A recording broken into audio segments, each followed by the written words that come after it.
Let's get started. Good morning, everyone. Thank you for joining us for the December 20th, 2023 board meeting. Can we please have the flag salute? I pledge allegiance to the flag of the United States of America and to the republic for which it stands, one nation, under God, indivisible, with liberty and justice for all. Thank you. Madam Secretary, will you please read the public notice statement? Adequate public notice has been given pursuant to the Open Public Meetings Act. Notice have been posted at the board's office and website and emailed to the Department of State and to newspapers of broad circulation within the state. Thank you. May we have a roll call? Commissioner Holden. Here. Commissioner Christos Liu. Here. Commissioner Abdu. Here. And President Gould-Sadovi. Here. Thank you. There will be an executive session today. We will be discussing item 8A. Before we ask the Attorney General's office, also we are deferring item 8D. But for the executive session, can we please have the justifications laid? Yes, hi. Good morning, Commissioners. Item 8A falls outside the Open Public Meetings Act at NJSA 10:4-12, 7B7. Thank you. I expect executive session will be 10 to 15 minutes. Can I have a motion to go into executive session? Madam President, Oh. may I announce the next regular board meeting? Oh, I'm sorry. Sure, go ahead. The next regular board meeting will be held on Wednesday, January 10th, 2024. It'll be a hybrid meeting in person at the board hearing room at 44 South Clinton Avenue in Trenton and live stream via YouTube. Thank you. And a motion to go into executive session. So moved. Second. Thank you. All those in favor? Aye. Okay, we'll be back 10 to 15 minutes. And we are going to the boardroom across.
Welcome back from executive session, a little bit shorter than we had anticipated, so hopefully everybody is ready.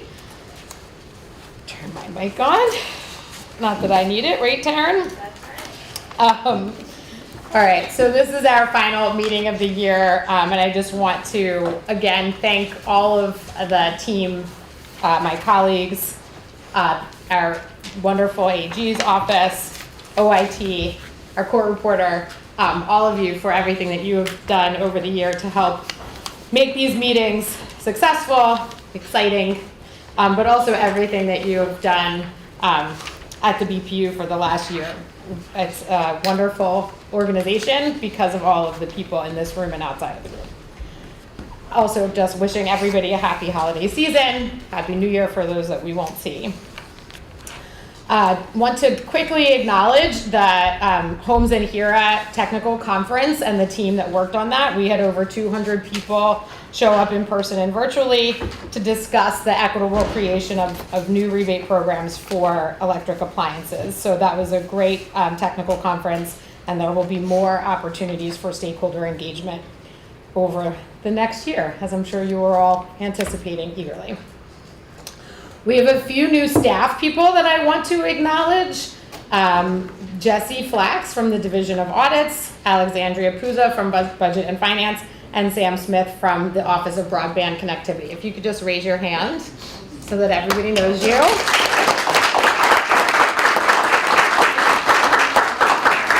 Welcome and wishing you all of the success of working at the board. We really are excited to have you, as we always are, for new staff. And now something a little bit less exciting is talking about some of the retirements that are coming this month. We've already seen Maria Gagliotti and Scott Sumliner and Joe Costa are retiring. Joe and Maria are not here. Scott, are you here? No, I didn't think he was here either. Okay, well, want to congratulate them for their more than 35 years each experience. And then just want to acknowledge a few people who I've had the opportunity of working pretty closely with for the last 5 years. The first is Peter Perisman from our communications division.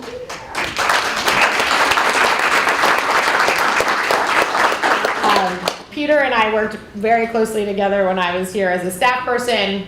For a brief moment, I was the acting communications director. And so Peter and I had a lot of opportunities to spend time together. He has been an incredible resource for this department, and so valuable in the communications role in communicating with reporters and, bringing the necessary information that is really highly technical and helping to translate that into something that reporters and the public can understand and appreciate. Peter is just a wealth of knowledge. I hope that he will use that in his travels, which I understand is his plan. But I just want to say, Peter, thank you for everything. You've been such a wonderful person to work with, and I'm really going to miss you, and I know that we all are. So thank you.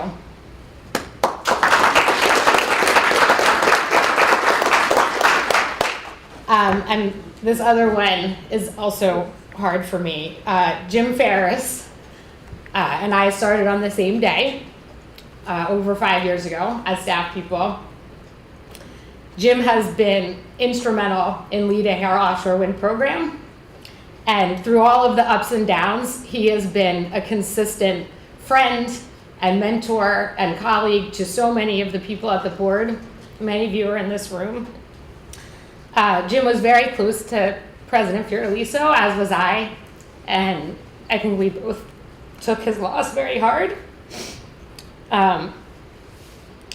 Sorry. I don't think we would be where we are now with our clean energy goals without Jim. And I know that I am going to miss him terribly. So thank you.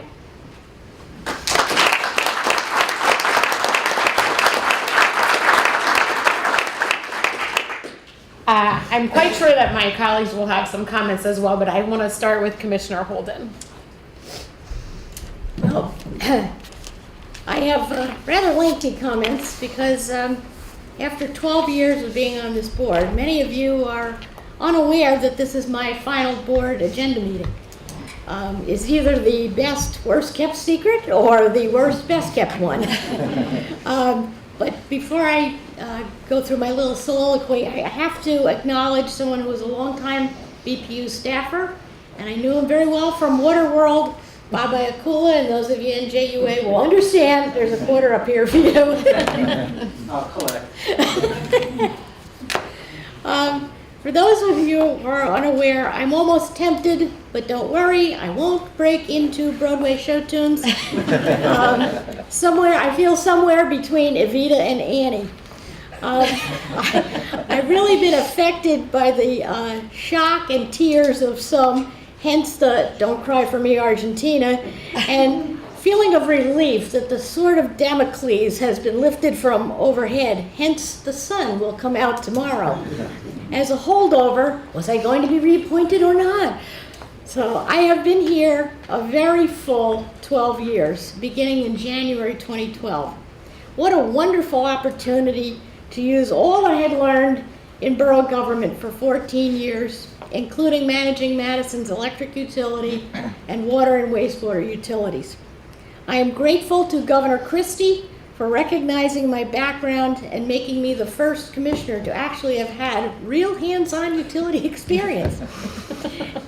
Added to the fact that 2011 was a bear of a year for storms, a blizzard, an earthquake, Hurricane Irene, Snowmageddon, and I was very vocal among mayors of the state as to poor communication response from an unnamed electric distribution company. I had a strict mandate and expectation from Governor Christie that I would get storm response corrected. Make me proud, Holden. I hope I have. I also thank Governor Murphy for reappointing me to complete Rick Morose's term. I'm eternally grateful for Rick stepping down early and President Fiordaliso fighting for me to take up the rest of that term with, of course, the support of my senator, Governor Cody. That came in a particularly challenging part of my life as my husband Rich's health was severely compromised. Work was a tonic for me, and the state health benefits plan was a saving grace for Rich, of course, until 2020 when COVID and Rich's comorbidities did him in. Thus, getting involved in utility-related pursuits, such as revamping NARUC's utility rate school, writing handbooks for commissioner training and how to run a NARUC committee meeting, editing its military task force manual for workforce development, chairing the ambassador program, being a ground floor member of the Advanced Nuclear Study Committee, among other things. Yeah, if there was a job to do, let's ask Holden. Parenthetically, were they really saying she has no life? Through NARUC and the Committee on Water, I am most proud that I was able to affect national policy. During what was to be my acceptance speech for the National Association of Water Companies Water Drop Service Award, I took the opportunity on stage to ask Indiana Senator Mike Braun, who was also receiving the award, to call upon President Trump to amend his recent Tax Reform Act to remove the taxability of contributions in aid of construction, kayak. That surely the president, as a developer, would understand that tax status's chilling effect on development and redevelopment. It worked. During the pandemic, I petitioned my fellow NARUC board members that it was long overdue that water needed a low-income household water assistance program, or LIHWAP. Similar to LIHEAP, the low-income household energy assistance plan that has been around for 50 years. The resolution passed, and NARUC, together with the state public utility commissions, including ours, lobbied for the passage with Congress. Unfortunately, LIHWAP was only authorized for 1 year. It needs to be permanent. You can live without electric and gas, but you can't live without water. In fact, if a family's water is shut off, that family loses its certificate of occupancy and their home is deemed uninhabitable. please keep fighting the good fight with Congress to make LIWOP a permanent program. I thank all the commissioners I've served with and learned from. Bob Hanna, whose misfortune placed him squarely in the Superstorm Sandy crosshairs. Nikki Bag of Donuts, Celta. Enough said. Gene Fox, who saw something in me and encouraged me to run for and become president of the Mid-Atlantic region, MACROC. Dr. Upendra Upi Shivakula, an electrical engineer known for his telecommunications knowledge. Rick Morose, who got the board through the Superstorm Sandy after action reports and orders, not to mention a derecho and a bow echo. We learned more meteorological terms under Rick's presidency. Diane Solomon, who chaired NARUC's Critical Infrastructure Committee after Rick and was our natural gas specialist. And Bob Gordon, who brought terrific transportation insight and took a lead on offshore wind. And today, my replacement will be joining this team seated here. I will miss you all. All of these bright, eager, relatively new faces will be facing another ambitious clean energy chapter in 2024 while doing their basic job of keeping the lights on, the water flowing, and the toilets flushing. Oh, and did you think I forgot to mention Joe Fiordaliso? No, as they say, I saved the best for last. Truthfully, as much as I love doing this job and working with all of you, the wind really went out of my sails the day Joe passed away. There couldn't be a finer example of what bipartisan spirit should look like.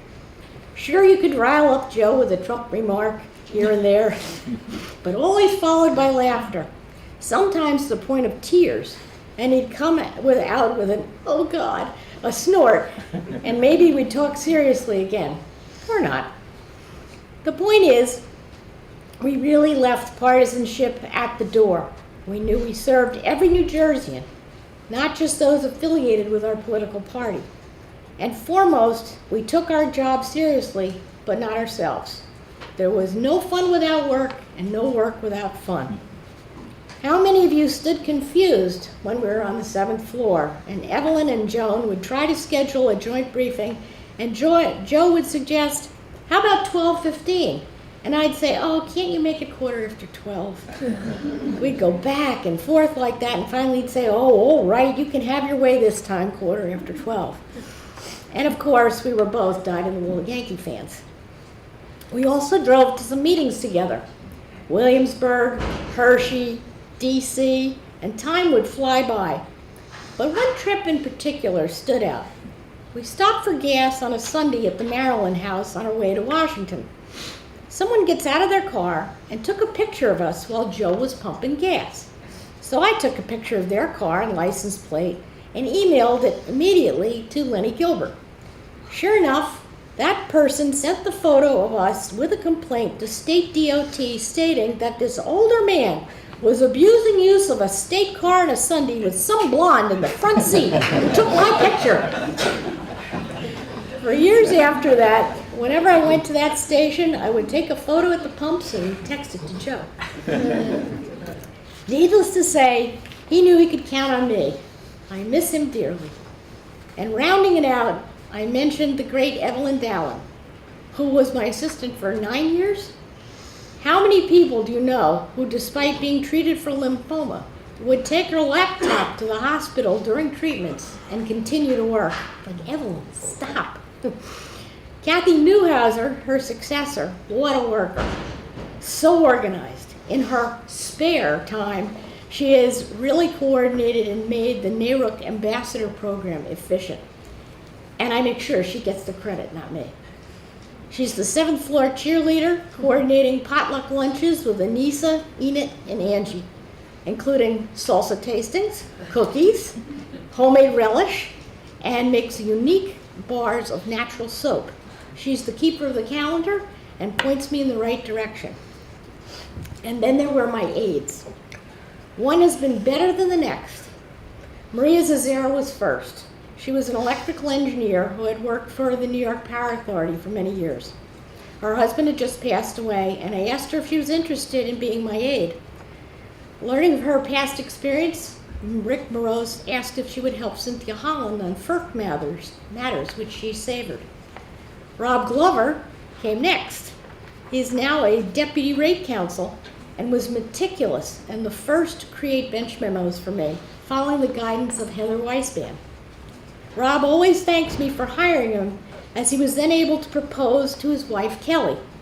In fact, I just had lunch with him, Kelly, and their daughter, Avery. Next came Ryan Regan. Ryan was a standout intern working for Cynthia Holland doing FERC PJM work. Ryan, who recently received her Master's in Economics and Public Utility and Policy Regulation from New Mexico State as well. Like, she has free time. Ryan briefly left the board because there was no permanent position as Cynthia had hoped. When I called Ryan, she was working for a firm doing mindless, to me anyway, statistics. Then Joe stole her away from me for full-time for FERC work, and she is now our PJM OPSI guru. Lastly, but not least, is Patrick Holzbar. There is nothing this talented gentleman can't do. He keeps me young, finishes my sentences, has a great sense of humor, and has been a mentor to all of the aides. Statistics, data scraping, and computer tinkering are strengths. It is a delight to work with someone who's totally a self-starter, has my back, as a good aide should for all their commissioners, and wants to learn everything, which he does extremely well. I run the risk of not mentioning someone if I start naming staffers, but there are two from whom I could never learn enough. The first was Ed Beslow. He was an encyclopedia of knowledge in regulatory law. What a kind soul. Despite being ill, kept working, and unfortunately passed away shortly after retirement. The other is Mike Kammer. He is my go-to person. When I have a harebrained idea, or I want to know the real origin of just about anything the board is doing, 42 years of his experience here will do that and answer it. Okay, now cue the tissues. Thank you. All these memories when I leave will be sealed up as an old Jim Croce song. No, I won't sing it. If I could save time in a bottle, the first thing that I'd like to do is to save every day till eternity passes away, just to spend them with you. If I could make days last forever, if words could make wishes come true, I'd save every day like a treasure, and then, again, I would spend them with you. Or as Bob Hope would end his shows, thanking all for the memories. Awfully glad I met you. Cheerio and toodaloo. Thank you. Thank you so much.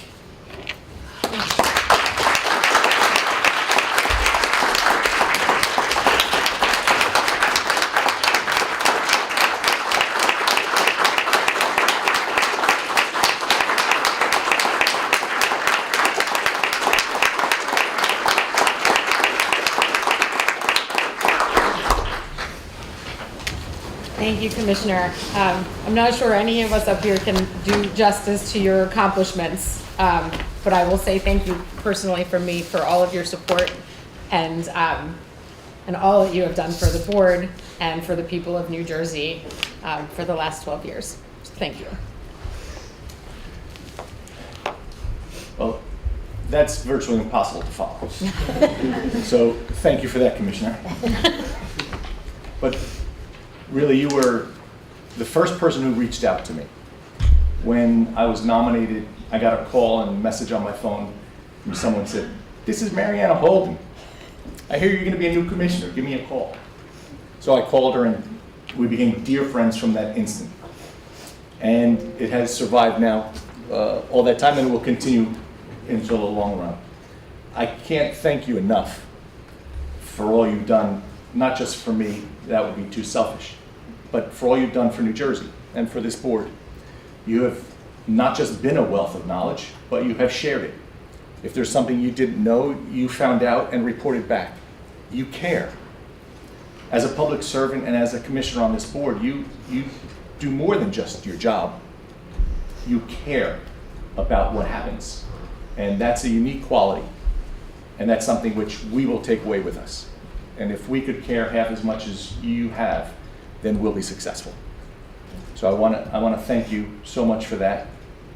Also, some things that you may not even know, but around the country as I've traveled, people always ask, how's Commissioner Holden doing? We need to hear her voice. What's her opinion on this? What does she think?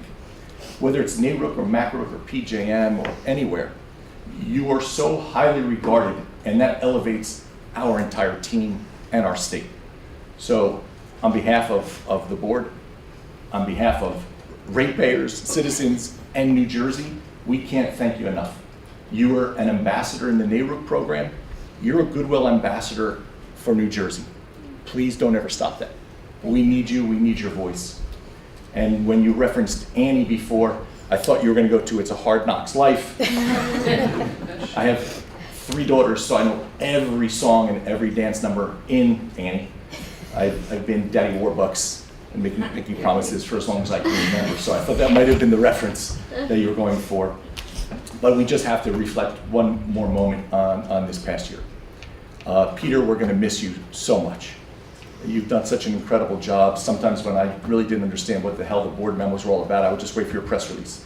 And it was so nice to hear the same thing, but in English. So that was very helpful. We'll miss you, and we wish you all the very best. Jim, your technical expertise is second to none, but many people have technical expertise. Your ability to bring people together and to synthesize ideas and to manage the process is something I have admired.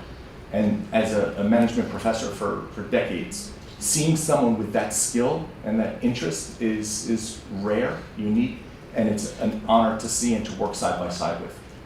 Unfortunately, you're going to find much more exciting things to do, even though this is exciting.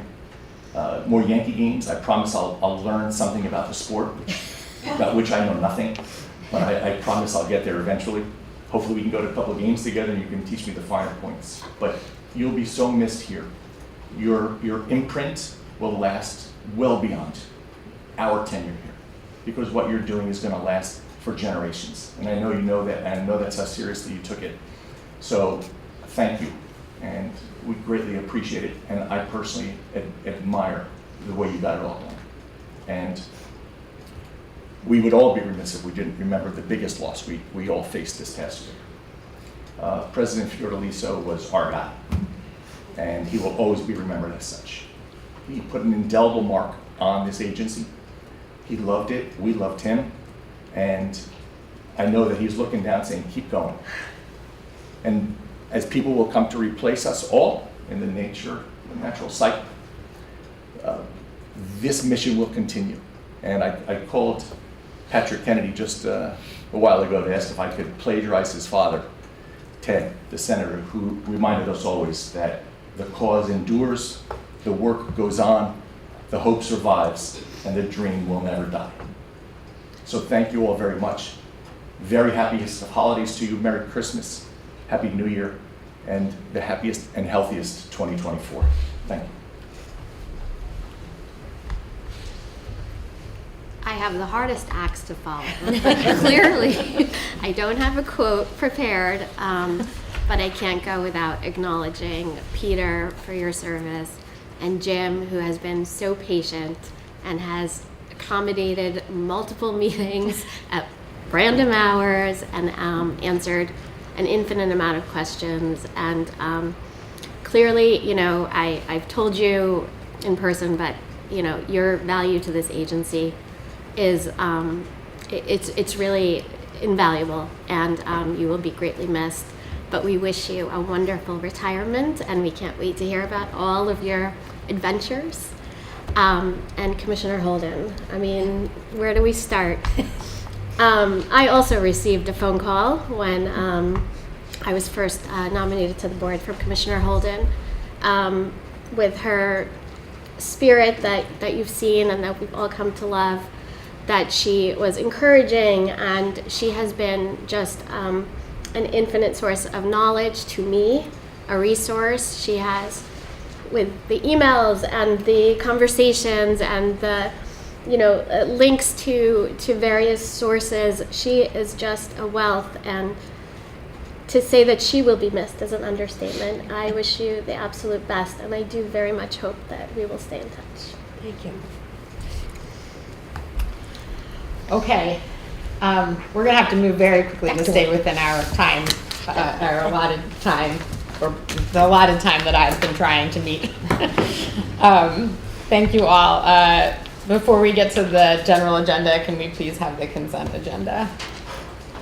On consent agenda items 2A, 2B, 3A, 3B, 3C, 3D, 5A, 5B, and 6A. So moved. Second. May we have a roll call, please? Commissioner Holden, Yes. Commissioner Christo DeLue, Yes. Commissioner Abdul, Yes. and President Gould-Sidovia. Yes, thank you. And to our regular agenda. We are starting with audits. Good morning, Madam President. Good morning, Commissioners. Good morning. Paul, nice to see you. Thank you. Before you today is a matter concerning the modification to administrative costs submitted by DCA for the state fiscal year 2022 for the Universal Service Fund program. On August 16, 2023, the board authorized a reimbursement of $6,957,039 to Treasury for fiscal year 22 DCA USF administrative expenses, as Treasury advanced the money to DCA to cover the fiscal year 22 DCA USF administrative expenses. Subsequent to the August 16, 2023 order, staff was notified that a number of encumbrances were inadvertently omitted and or canceled during the development and analysis of the initial fiscal year 22 actual administrative expense total that the board approved in the August 16, 2023 order. Based on documentation from the state audited accounting system received from DCA and Treasury, Treasury represented that $7,290,926 had been provided to DCA. Accordingly, Treasury asserted that a reimbursement of $333,887 to Treasury was required in addition to the initial fiscal year 22 actual administrative expense total of $6,957,039 approved by the August 16, 2023 order. Staff has reviewed DCA's and Treasury's account of the basis for the additional administrative expenses and concluded that it is reasonable and necessary to reimburse Treasury for its payment of fiscal year 22 USF administrative expenses that Treasury determined was appropriate. Staff therefore recommends that the board authorize reimbursement of $333,887 to Treasury for the adjustment to DCA's fiscal year USF administrative costs. Thank you, Paul. I just want to say that, we have been working with DCA on the USF and on energy assistance for probably decades now, and really appreciate their partnership and engagement, and, working together to support energy assistance for the people of New Jersey is such a really important responsibility. So thank you, and thank you to staff. Other questions or comments? Okay. I'll move it. Thank you. Second. Great. Roll call, please. On a motion to approve staff's recommendation, Commissioner Holden, Yes. Commissioner Christo DeLue, Yes. Commissioner Abdul, President Gould-Sidovia. Yes. Thanks, Great, Paul. thank you. 2A, Dean.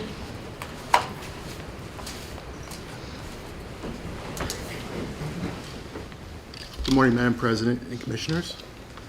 On November 9th, 2023, Jersey Central Power and Light Company filed a petition with the board seeking approval of an infrastructure investment program and an associated cost recovery mechanism pursuant to NJAC 14:3-2A. JCP&L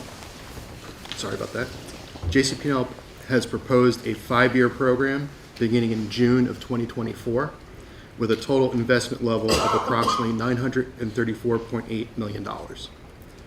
At this time, staff recommends that the board retain this matter for hearing at the board and designate a presiding commissioner. Oh, sorry, that's okay. Staff further recommends that the board set a bar date of January 19th of 2024 for the filing of motions to intervene and/or participate and for admission pro hoc vice. Great. And the commissioner is Commissioner Christodoulou. Very honored, thank you. I'll move it. Thank you. Second? Great. Roll call, please. On the motion to approve staff's recommendation, Commissioner Holden? Yes. Commissioner Christodoulou? Yes. Commissioner Abdul? Yes. President Gold-Sidovia? Yes. Thanks, Dean. Stacy, 2B, and then some, and then some, and then some. I'll just stay here. I did want to tell you, Commissioner Holden, how much I'm going to miss you, not just for the guidance you've given me on water, but more importantly, the introduction to Ted Drew's. So not something I'll ever forget. So if you have the opportunity to get concrete ice cream from Ted Drew's, do it. University Reserve Program. Great, now I'm down. Dan goes in. Yes, Ben went with us as well. On July 26th, Atlantic City Electric filed a petition seeking authority to adjust the level of its rider, RGGI, charge associated with the company's board-approved solar and energy efficiency programs. As part of the petition, ACE proposed to maintain its SREC 2 administrative fee of $17.07 for calendar year 2024. The parties are in the process of reviewing the filing, which will not be complete prior to January 2024, when the administrative fee must be reset. Therefore, staff recommends the board issue an order allowing ACE to continue its SREC 2 administrative fee of $17.07 for calendar year 2024 as the parties continue to work through the filing. So moved. Second? Any other questions? All right. Roll call, please. On the motion to approve staff's recommendation, Commissioner Holden? Yes. Commissioner Christodoulou? Yes. Commissioner Abdul? President Gold-Sidovia? Yes. Item 2C, on August 31st, Rockland Electric filed a petition seeking review and approval of the administrative costs associated with the company's SREC 2 program and sought authority to maintain the administrative fee of $30 per SREC for calendar year 2024. The parties are in the process of reviewing the filing, which will not be complete prior to January 2024, when the SREC administrative fee must be reset. Therefore, staff recommends that the board issue an order approving the maintenance of the administrative fee at the previously approved $30 per SREC for calendar year 2024. Thank you. Questions? I'll move it. Thank you. Second? Great. Roll call, please. On the motion to approve staff's recommendation, Commissioner Holden? Yes. Commissioner Christodoulou? Yes. Commissioner Abdul? Yes. President Gold-Sidovia? Yes. 2C. That Just was, did two. That was. oh, sorry, 2D. You want me to do it No, no. Do it again? No, please.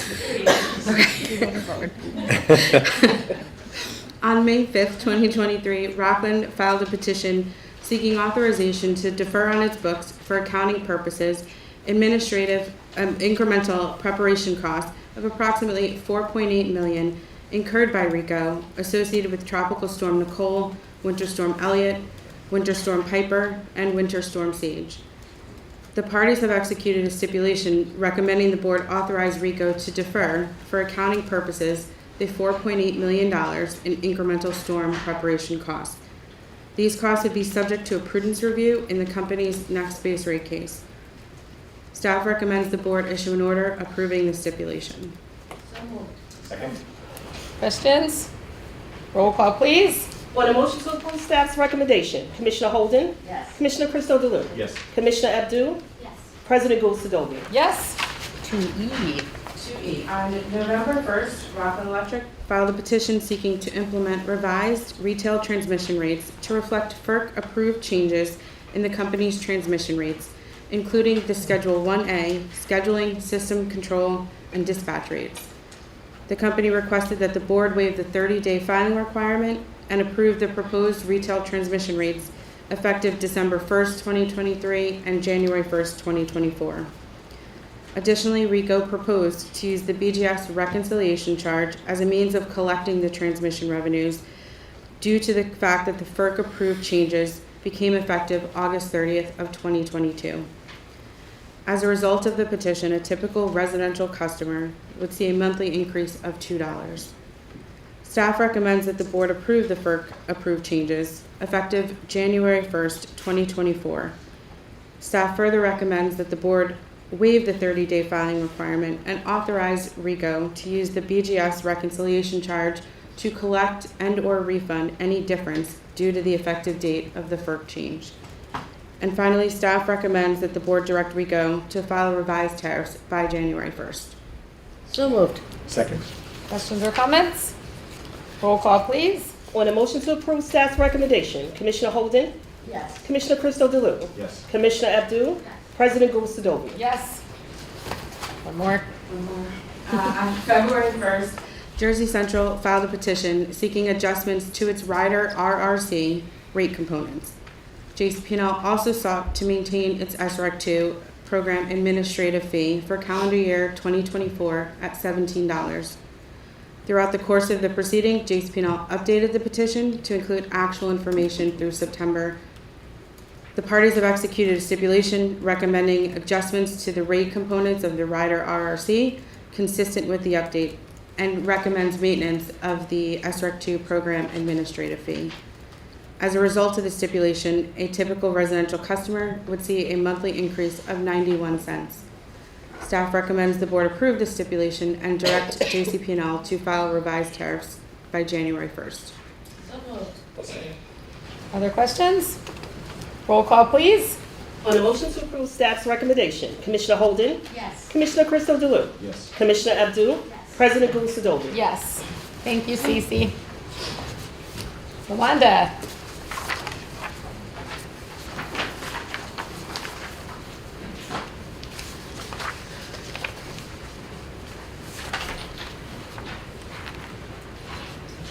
Good morning, Madam President and Commissioners.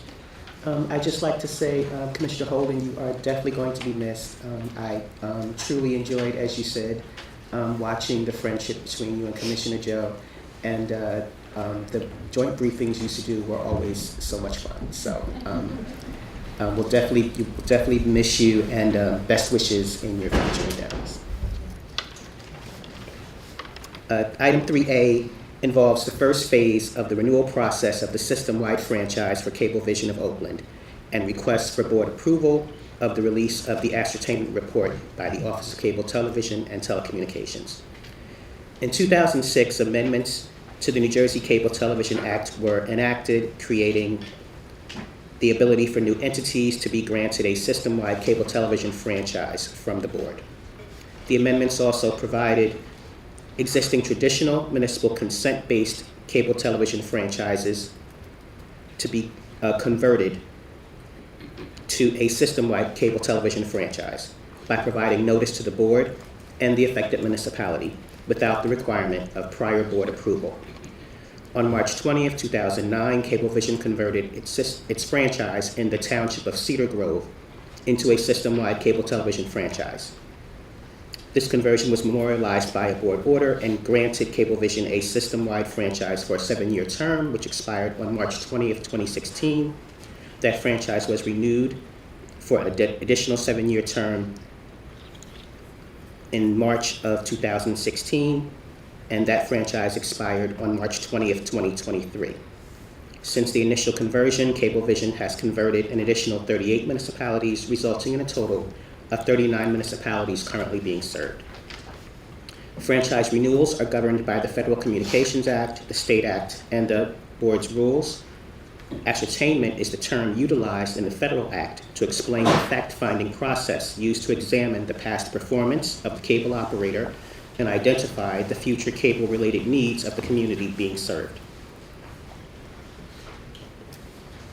Pursuant to the board's rules, at least 7 months prior to the expiration of the franchise, the OCTV&T must issue an ascertainment report to the board detailing Cablevision's performance and a review which is limited to any statewide needs and requirements established under the Act, the extent to which it has met its franchise commitments, and performance and substantial compliance with material terms and conditions of the franchise.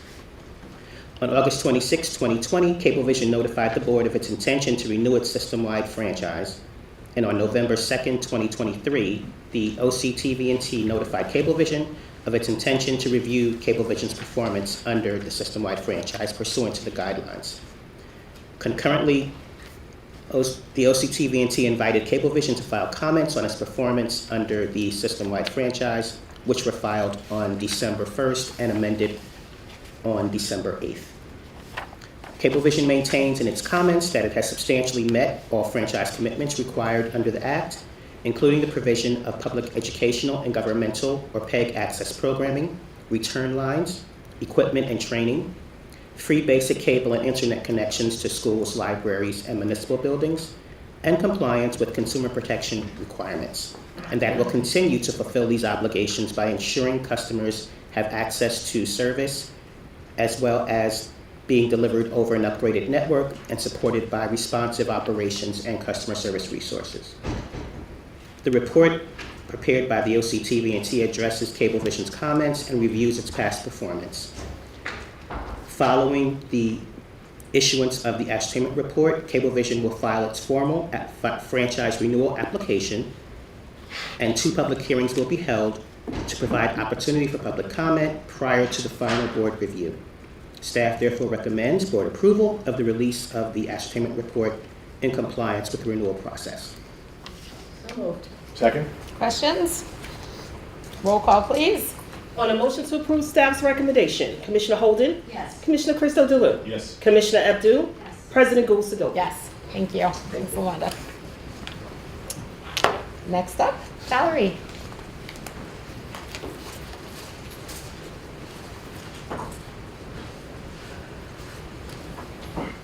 Good morning, Madam President, Commissioners. Today, I present to you the request for the authorization to release New Jersey's initial proposal to the National Telecommunications and Information Administration, or NTIA. On June 26, 2023, New Jersey was awarded $263,689,548 to ensure all New Jersey residents have access to affordable high-speed internet. Submission of this proposal is required pursuant to the Broadband Equity Access and Deployment Program, also known as BEAD. This is authorized pursuant to the Infrastructure Investment and Jobs Act. Consistent with these instructions, on October 25, 2023, a request for comments in connection with the Volume 1 of this proposal was published on the New Jersey Board of Public Utilities website, and requested comments be filed no later than November 29, 2023. The draft of Volume 2 was made available to the public on November 9, 2023, and also on November 9, 2023, a request for comments in connection with Volume 2 was published on the board's website.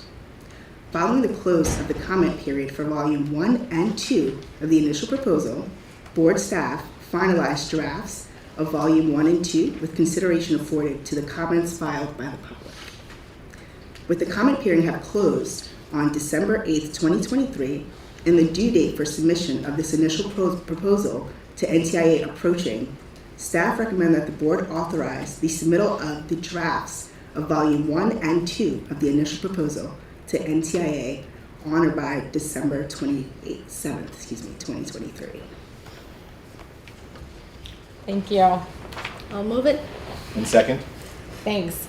Just want to make a few comments here. I think just first, thank you to the whole team for your work on this. I know it's been a Herculean task, and so appreciate that. Appreciate also the commissioners and all of their feedback, and certainly the public and all of the stakeholders for their feedback throughout this process.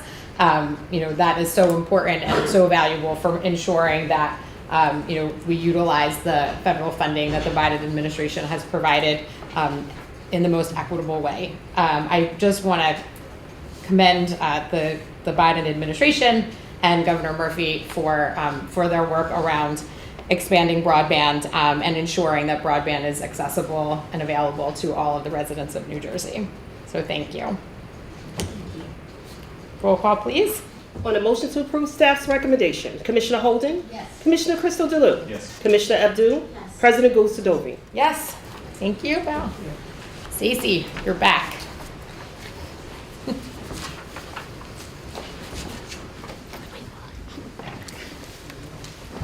On April 28th, New Jersey American Water Company filed a petition seeking authorization to recover its COVID-19 related net deferred costs over a 3-year period through an annual special program charge. The company also requested approval to establish an uncollectible adjustment clause in response to effects of uncollectible expenses created by the COVID-19 moratorium. New Jersey American amended the petition on June 21st, 2023. Several parties have filed motions to intervene, including Cogen Technologies Linden Ventures, Johanna Foods, Phillips 66 Company, and Princeton University. At this time, staff recommends the board retain this matter for hearing and designate a presiding commissioner. Staff further recommends the board grant the motions to intervene filed to date and set a bar date of January 8th, 2024 for the filing of additional motions to intervene or participate. Thank you. And that Commissioner is Commissioner Abdul. Yes. Great, I'll move it. thanks. Second? Roll call, please. On a motion to approve staff's recommendation, Commissioner Holden? Yes. Commissioner Crystal Delue? Yes. Commissioner Abdul? President Gulsadovy? Yes. Still here. On August 22nd, Aqua New Jersey filed a petition seeking approval to modify its purchased wastewater treatment adjustment clause rates and to true up its 2021 and 2022 P-stack rates. The parties to this matter have executed a stipulation resolving the petition, which would, among other things, authorize Aqua to implement a modified P-stack rate effective January 1st, 2024. As a result of the stipulation, the average residential customer would experience an annual increase of approximately $4.68. Staff recommends the board approve the stipulation and direct Aqua to file revised tariffs by January 1st. So moved. Second? Thank you. Questions? Roll call, please. On a motion to approve staff's recommendation, Commissioner Holden? Yes. Commissioner Crystal Delue? Yes. Commissioner Abdul? Yes. President Gulsadovy? Yes. And again. On September 29th, Atlantic City Sewage Company filed a petition seeking approval of an increase in the level of its purchased wastewater treatment adjustment clause rates. The parties to the proceeding have executed a stipulation resolving the petition, which would authorize a modified P-stack rate effective January 1st, 2024. As a result of the stipulation, the average residential customer would see an annual increase of approximately $4.50.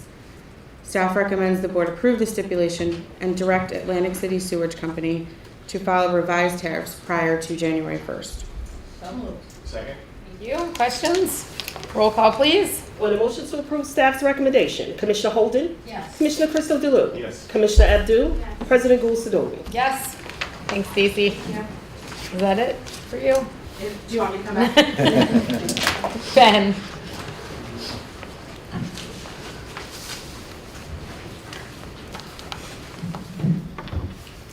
Good morning, Madam President and Commissioners.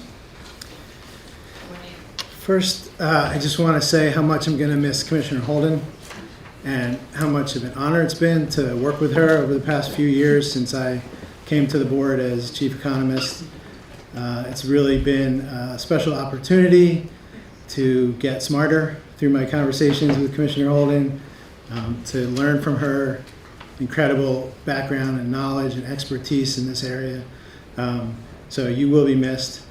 And of course, I was also lucky enough to be introduced to Ted Drew's Frozen Custard in St. Louis, Missouri, as we were there for a really terrific conference on utility finance, where we learned a lot and we had a lot of good networking opportunities with our peers across the country.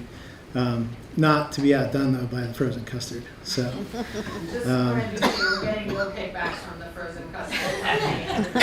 I put it up on my TikTok. But, you know. Every week. We actually have Ted Drew's dispensing machines at the airport.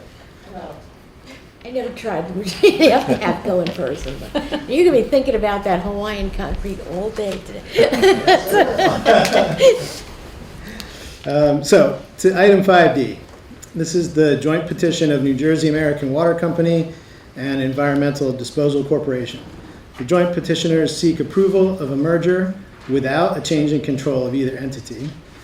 The proposed merger is ministerial in nature and is essentially an internal reorganization, as control of EDC was merged with New Jersey American Water through 2 prior proceedings of this board in 2015 and 2017. And EDC is currently a wholly owned subsidiary of New Jersey American Water. The joint petitioners, board staff, and the Division of Rate Counsel have agreed to a stipulation of settlement in this matter. Staff has analyzed the merger details and commitments contained in the petition and the stipulation, and find that the proposed transaction satisfies the board's requirements under New Jersey statutes and the administrative code related to mergers. As a result of the transaction, there will be no changes to rates for customers of either company. Additionally, there will be no change to the employee levels or service to customers. Through the stipulation of settlement, the company has pledged to maintain sufficient operating personnel to ensure the continued provision of safe and adequate service for all their customers. Therefore, staff recommends that the board approve the stipulation of settlement and the proposed merger. Second. Questions? Roll call, please. On the motion to approve staff's recommendation, Commissioner Holden? Yes. Commissioner Crystal Delue? Yes. Commissioner Abdul? Yes. President Goulsdorf? Yes. Thank you, Ben. 6A, Frank.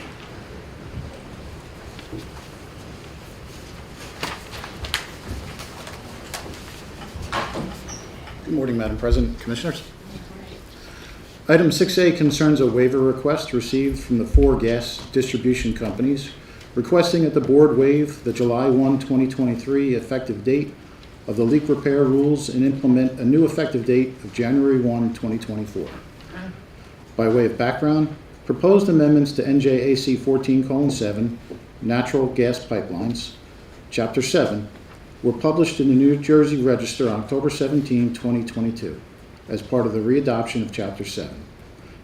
These amendments took effect on June 5, 2023. Among these amendments was a requirement to classify and repair leaks according to defined criteria and timeframes effective July 1, 2023. The GDC's waiver request stated that the new leak repair rules would require revisions to forms, major upgrades, and reprogramming of leak management systems, enhanced training and retraining, and verification of modifications in leak management systems. Rate Counsel filed comments supporting the GDC's waiver request and requested that the GDCs be directed to quantify the costs associated with the modifications they have identified as necessary to allow them to comply with the leak repair rules. At the request of staff of the Board of the Bureau of Pipeline Safety, the GDCs subsequently submitted additional information outlining the required implementation steps. Staff feels a waiver of the leak repair rules would prohibit the Board's Bureau of Pipeline Safety from initiating an enforcement action if it is determined that a significant safety issue within the purview of the leak repair rules warrants doing so.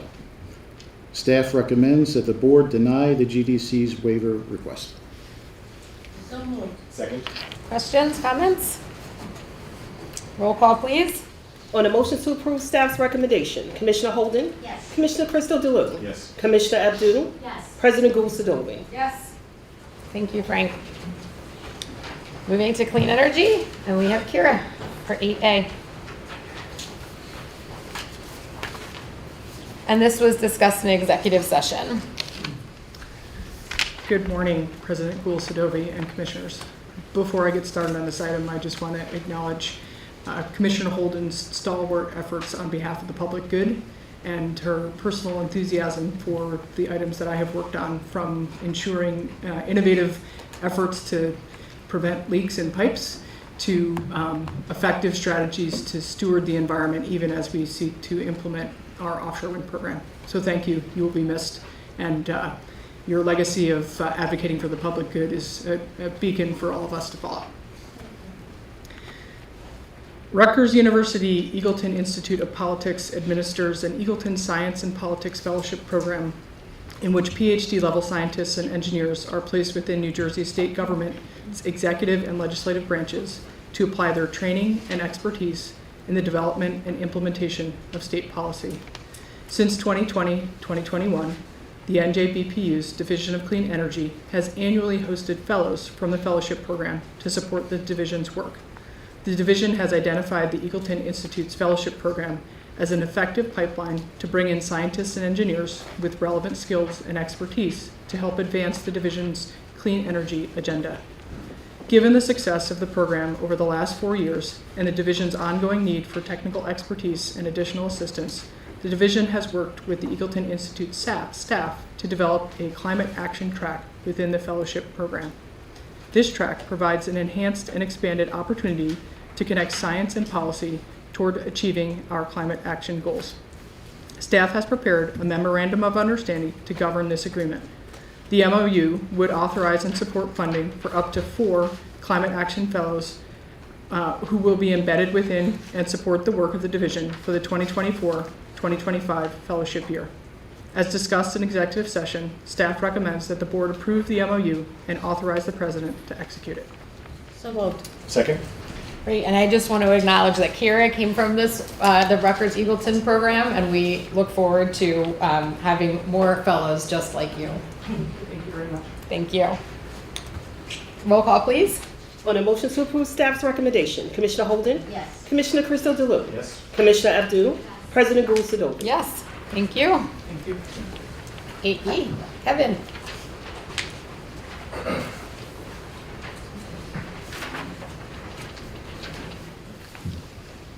Morning, Commissioners.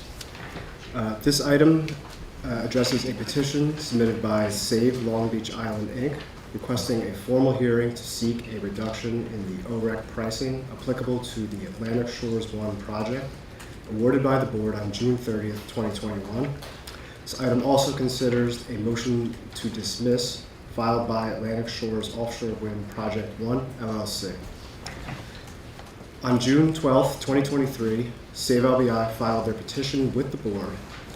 After initial review of the petition, Save LBI was informed of a procedural requirement in which corporations are required to be represented by an attorney pursuant to NJAC 1:1-5.1.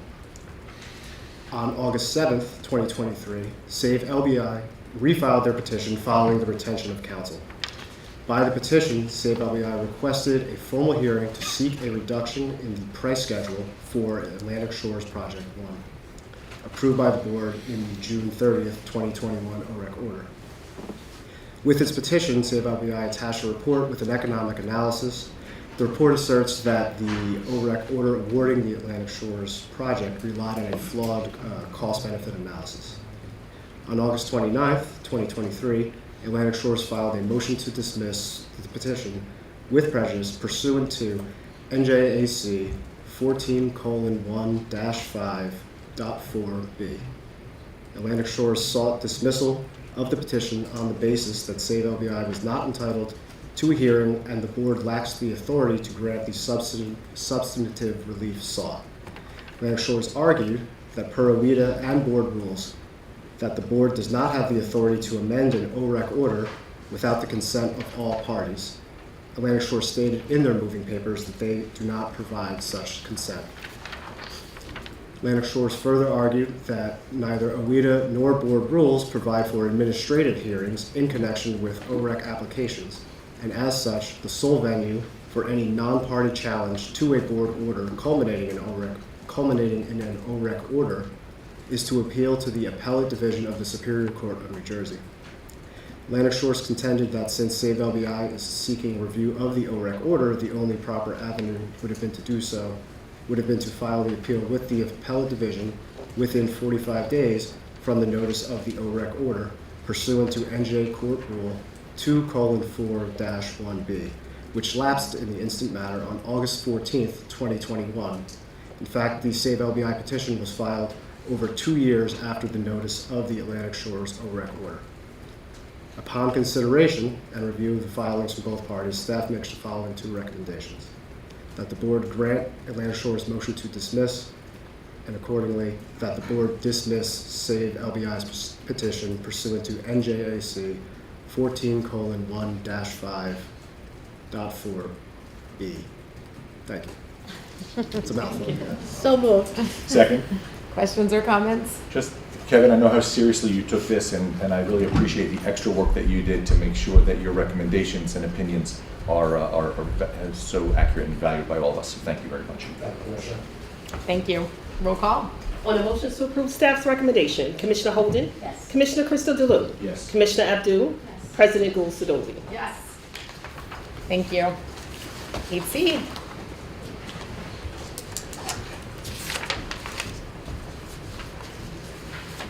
Samantha. Hello, I good morning. understand it's your first time presenting. It is, yes. Try not to embarrass you. I appreciate it. Good morning, Madam President, Commissioners. I also want to say, yes, this is my first time on the main stage, and what an honor it is to be sharing it with you, Commissioner Holden. Ever since my first day, I've been working under you. It's been always a privilege and a joy. You bring so much light into the office, and you'll be dearly missed. So, moving on to the agenda item. This agenda item involves the petition submitted on behalf of Linden Hawk Rise Solar, LLC, for its 5 megawatt community solar project awarded in year 1 of the Community Solar Energy Pilot Program. The petition seeks to modify the commitments made in the project's original application with respect to subscriber enrollment areas. The Linden Hawk Rise Solar project, originally awarded as Hathaway Solar, LLC, is located on a closed landfill site at 1451 Lower Road, Linden, Union County, 07036. The project was one of the 45 community solar projects conditionally approved by the board on December 20th of 2019, and construction of the facility was completed in December of 2020. The project interconnects the PSE&G territory and currently serves customers within Linden and the surrounding municipalities of Elizabeth, Carteret, Rahway, Woodbridge, Cranford, Clark, and Roselle. Linden Hawk Rise Solar requests an expansion of their subscriber enrollment area from the same and adjacent municipality to the entire public service, electric, and gas company service territory. Petitioner alleged that it experienced hardships in enrolling and retaining customers to the project despite what it characterizes as extensive efforts to engage with local government officials, community organizations, and residents in Linden and neighboring municipalities. In support of this request, petitioner made the arguments regarding the project's high ranking among all of the conditionally approved project scores in pilot year 1, the project's good standing and facility completion and operation within the confines of the pilot year 1 rules, and an appeal to the pilot rules that the board may consider waiving the geographic restriction on subscribers during a project's operational period upon special request. Staff believes that Linden Hawk Rise Solar project has demonstrated significant efforts to enroll customers within its approved enrollment area of same municipality and adjacent municipalities. Staff also notes that the project would still be conditionally approved in pilot year 1 with the deduction of the points it received for the stricter geographic limitation. However, staff believes that the project will be able to enroll enough subscribers, particularly LMI subscribers, to satisfy the conditions of its approval if it is afforded a more limited relief than the one it seeks. Staff therefore recommends that the board grant partial relief of the Linden Hawk Rise Solar project by allowing it to extend its geographic limitation to same county and adjacent counties in PSE&G territory.